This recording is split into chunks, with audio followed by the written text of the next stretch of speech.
Welcome back once again to this channel, Aspire to Attain. Criticism.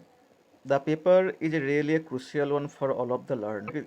But the fact is that due to the confusing ideas or due to the lack of the proper understanding, the learners are not able to reflect this topic into their exam paper. So as a result, they are getting always lagging behind in respect of scoring high marks. So today in this session, I will discuss the famous work of John Dryden, and the name of the work is An Essay of Dramatic Poesy. The criticism or the literary criticism flourished in the reign of the Stuarts in England, and then several criticism appeared in respect of Shakespeare or in respect of classical theatre, in respect of verse, etc.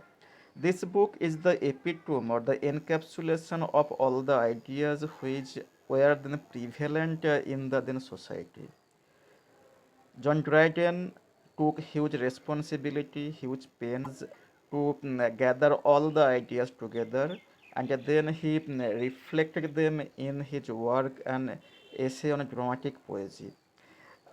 This work is a certain kind of semi-drama. That means that here are the characters and who are just discussing their ideas, their topics in such a way that the learners can easily understand the entire topic quite easily. And in this treatise or in this critical work, we find four characters who are conversing with each other, and through their conversation, their ideas are opined, or their ideas are expressed in such a way that we all quite easily understand. So এখানে আমরা দেখতে পাই যে চারটে character আছে যারা তাদের ওপিনিয়নগুলো প্রকাশ করে এবং তারা একে অপরের সঙ্গে কথাবার্তা বলে। যদিও এই কথোপকথন খুব সংক্ষিপ্ত এবং যেগুলো তারা প্রকাশ করেছিল প্রত্যেকটা নিজেদের আইডিয়া, প্রত্যেকটা নিজেদের চিন্তাভাবনা বা ধারণার বহি। একমাত্র জন ড্রাইডেন চেষ্টা করেছেন সমস্ত আইডিয়াগুলোকে খুব সহজভাবে তুলে ধরতে। এবং যদি আমরা এই ক্রিটিস বা এই ক্রিটিক্যাল ওয়ার্কের ব্যাকগ্রাউন্ডটা দেখি, তো আমরা দেখতে পাই যে সেখানে একটা যুদ্ধ হয়েছিল ইংল্যান্ড এবং নেদারল্যান্ডের মধ্যে, এবং সেই যুদ্ধের যে ব্যাপকতা বা সেই যুদ্ধের ফিল্ড দেখার জন্য এই চারজন ক্যারেক্টার একটি বোটের মধ্যে চাপে, নৌকাতে চাপে, এবং তারা সেই যুদ্ধক্ষেত্রে যাওয়ার জন্য প্রস্তুত হয়। এই স্টার্টিং পয়েন্ট থেকে গন্তব্যে যাওয়ার জন্য যে সময়টা তারা পেয়েছিল, তারা নৌকার মধ্যে একে অপরের সঙ্গে কথাবার্তা বলে এবং বিভিন্ন চিন্তা ভাবনা করে লিটারেচার নিয়ে, লিটারারি টেকনিক নিয়ে, লিটারেচার কম্পোজিশনের ওয়েজ নিয়ে, এবং তার ফলেই কিন্তু আমরা এই আজকের যে বই an essay of dramatic poesy এটা আমরা পাই। So this book is the compendium of the opinion of four characters, and we will discuss one by one all the ideas that they express. নৌকায় যাত্রাকালীন সময়ে ক্রাইটস একটা ক্যারেক্টার, এই semi ড্রামার একটি চরিত্র, সে প্রথম উপস্থাপন করেন এবং কথাবার্তা বলেন, এবং তিনি বলেন যে সেখানে কোনো মডার্ন বা কন্টেম্পোরারি রাইটার নেই যারা ইকুয়ালি প্রডিউস করতে পারে এনশিয়েন্ট গ্রিক অথবা রোমানদের লেখার গুণাবলীকে। অর্থাৎ ঘুরিয়ে বললে বলতে পারি যে এনশিয়েন্ট গ্রিক লেখকরা যে টেকনিক অ্যাপ্লাই করেছেন, যে স্টাইল অ্যাপ্লাই করেছেন, যে ওয়েজ অফ কম্পোজিশন তারা ইউজ করেছেন, সেই রকমভাবে কোনো রাইটার, কোনো মডার্ন বা কন্টেম্পোরারি রাইটার সেই রকমভাবে তাদের লেখনীতে সেই সমস্ত টেকনিককে পরিপূর্ণভাবে তুলে ধরতে ব্যর্থ হয়েছেন।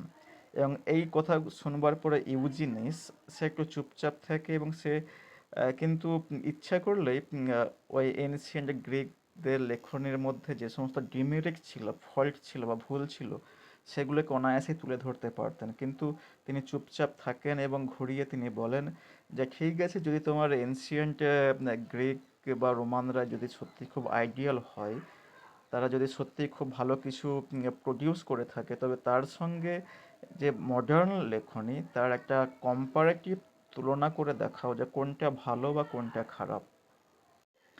Then Craigs begin his speech, and here we will try to encapsulate the entire idea of what he said. He says that ancient dramas, especially the classical dramas of Rome and Greek, are the ideal one, which are nothing but quite imitable to all of the other writers. He says that the rules and regulations in adhering to the time, place, and action were closely maintained in their works. এমনকি তিনি Aristotle তার নাম বলেন এবং তিনি বলেন যে drama হচ্ছে imitation of life, imitation of action. এই সমস্ত ক্লাসিক্যাল রাইটার্সদের মধ্যে জীবন অর্থাৎ জীবনবোধ পরিপূর্ণভাবে তুলে ধরা হয়েছে এবং এটা হচ্ছে শুধুমাত্র ইমিটেশন অফ অ্যাকশন। তিনি আরও বলেন যে ক্লাসিক্যাল ড্রামাটিস্ট বা ক্লাসিক্যাল রাইটার্সরা খুব সাকসেসফুল হয়েছিল because they represent human life. In their works the reflection of human life can be seen in every. Aeschylus, Sophocles, Terence, এরা প্রত্যেকেই কিন্তু ওই সমস্ত ক্লাসিক্যাল রাইটার্সদের পথ অনুসরণ করেও তারা খুব বিখ্যাত হয়েছেন এবং তাদের লেখনের মধ্যেও ক্লাসিক্যাল রাইটার্সদের বহিঃপ্রকাশ দেখতে পাওয়া যায়। এমনকি বেন জনসন, যিনি একজন এলিজাবেথান ড্রামাটিস্ট ছিলেন, তিনিও কিন্তু ওই ক্লাসিক্যাল রাইটার্সদের থেকেই ধার করে লিখেছেন এবং ফলে তিনি খুব বিখ্যাত হয়েছেন এবং সেই জন্য তিনি নিজেকে প্রাউড হোরাস বলে পরিগণিত করেছেন। যখন বক্তব্য রাখছিলেন তখন ক্রাইক্স উল্লেখ করেন যে বেন জনসন সেও কিন্তু ওই ক্লাসিক্যাল রাইটার্সদেরকে অনুসরণ করেও খুব বিখ্যাত হন এবং সেই জন্য তাকে এখনকার দিনে লোকেরা প্রাউড হোরাস বলে পরিগণিত করেন। এবং তিনি আরও বলেন যে ক্লাসিক্যাল রাইটার্সরা বিখ্যাত ছিল কারণ তারা সমস্ত রুলস বা রেগুলেশনসকে খুব পুঙ্খানুপুঙ্খভাবে মেনে চলতেন এবং তারা যথেষ্ট পরিমাণে ওই unity of time, unity of action and প্লেসের ওপরে গুরুত্ব দিতেন এবং ফলে তারা খুব বিখ্যাত হয়েছেন, তারা রাইটার হিসেবে খুব সফল হয়েছেন। এবং এই কথা বলে ক্রাইক্সে তার বক্তব্য শেষ করেন। ক্রাইক্সের বক্তব্য শেষ হলে ইউজিনিয়াস বক্তব্য রাখতে শুরু করেন। However, Eugenius favours modern drama. That means that Eugenius আধুনিক ড্রামার পক্ষে মত পোষণ করেন এবং তিনি আধুনিক ড্রামা সম্পর্কে কিছু না বলে ক্লাসিক্যাল ড্রামার যে ফল্ট বা ত্রুটি সেগুলো উল্লেখ করতে থাকেন। তিনি বলেন যে ক্লাসিক্যাল ড্রামাগুলো বিভিন্ন অ্যাক্ট বা বিভিন্ন অঙ্কে বিভক্ত নয় এবং সর্বোপরি সেগুলোর মধ্যে কোনো নিজস্বতা নেই, অরিজিনালিটি নেই, ফলে সেগুলো অনেকটাই ত্রুটিযুক্ত। তার মতে ক্লাসিক্যাল ড্রামাগুলো, বিশেষ করে যেগুলো ট্র্যাজেডি, সেগুলো সেই সমস্ত পুরনো মিথ বা পুরনো গল্পকে নিয়ে লেখা হয়েছে যেগুলো ইতিমধ্যে মানুষজন জানে এবং ওই সময়ে লেখা যে সমস্ত কমেডি ছিল সব বিষয়ের ওপর গুরুত্ব দিত যেগুলো না দিলেই চলতো, সেগুলো একটি সার্থক নাটক বলে কোনোদিনও পরিগণিত হতে পারে না। তিনি আরও বলেন যে the classical dramas most of regard the poetic justice. That means that যারা অপরাধ করেছে ওদেরকে শাস্তি দেওয়া এবং যারা ভালো কাজ করেছে ওদেরকে পুরস্কৃত করা। কিন্তু এই ক্লাসিক্যাল ড্রামার মধ্যে, বিশেষ করে কমেডির মধ্যে, সেই রকমের কোনো পোয়েটিক জাস্টিস দেখাই যায় না। এই সমস্ত ক্লাসিক্যাল ড্রামাগুলোর মধ্যে অ্যাফেকশন বা হিউম্যান রিলেশনটা খুব গুরুত্বপূর্ণ নয়। যেখানে তিনি উদাহরণ হিসাবে বলে example of the hero of Homer, where the heroes of Homer R much more eager to gain their food and security and freedom, but they are not at all sparing much more time to gain human relation. এবং তিনি আরও বলেন যে French নাটকগুলো অধিকাংশ human লাভ, human affection, human অ্যাফেয়ারকে অনেকটা পরিমাণে গুরুত্ব দিয়েছেন এবং সেগুলোর জন্য অধিকাংশ সময় হিরো বা হিরোইনকে ব্যস্ত থাকতে হয়েছে। কিন্তু অন্যদিকে those classical dramas most of portrays the great or the craze for land, craze for freedom, craze for war, etc. So in this respect, this way he says that modern dramas are much more better than the dramas of the ancient playwrights. এইভাবে ইউজিনিস সে তার বক্তব্য রাখেন এবং ইউজিনিসের বক্তব্য শেষ হলে লিসিডিয়াস তার বক্তব্য আরম্ভ করেন এবং বক্তব্য আরম্ভ করার সময় তিনি he favours the French dramas of 17th century, specially the works of Pierre Corneille. Pierre Corneille was a famous French dramatist who produced his works adhering to the time and place and action.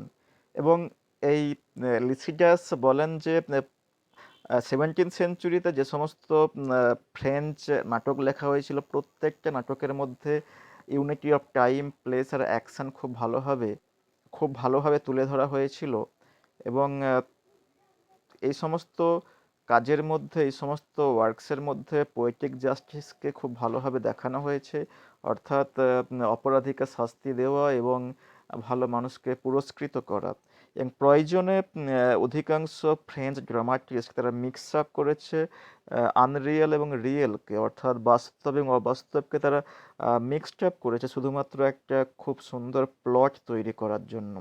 তিনি আরও বলেন যে French ড্রামাটিস্টরা সবসময় ইমোশনটাকে খুব গুরুত্ব দেন প্লটের চেয়েও, অর্থাৎ প্লটকে তারা খুব গুরুত্ব না দিয়ে একটা ক্যারেক্টার বা একটা চরিত্রের মধ্যে ইমোশনকে খুব গুরুত্ব দেন।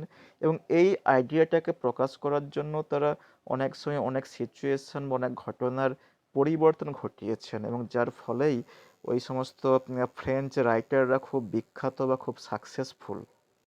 লিসিজাস আরও বলেন যে ফ্রেঞ্চ ড্রামাটিস্টরা never mix up comedy and tragedy together. So তাদের লেখার মধ্যে কখনো পর্যন্ত কমেডি আর ট্র্যাজেডিকে একসঙ্গে মিক্স আপ হতে দেখা যায় না, যদিও অনেক সময় তারা লেখার জন্য বিভিন্ন ঐতিহাসিক তথ্যের উপর নির্ভরশীল ছিল। এবং তিনি আরও বলেন যে নাটকের মধ্যে যদিও ভায়োলেন্ট অ্যাকশন দেখানো হয়েছে শুধুমাত্র গল্পের খাতিরে বা শুধুমাত্র প্লটের জন্য, কিন্তু সেগুলোকে কোনো দিনও কোনো অবস্থায় অন স্টেজ দেখানো হয়নি।